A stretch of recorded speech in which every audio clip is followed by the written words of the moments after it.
লাঠিটা তুলে যাও। ঠিক আছে, এই কেউ কথা বলবি না, চুপচাপ থাক।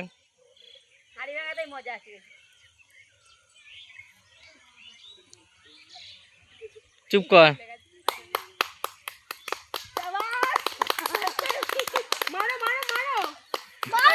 চুপ কর। আরে চুপ কর না, ওকে মারতে দে, ওকে করতে দে। চুপ কর না, চুপ কর না, এত মারার তো কত বেশ কেন।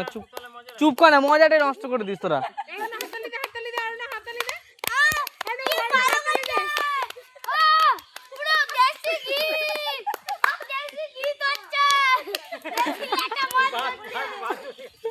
বাদ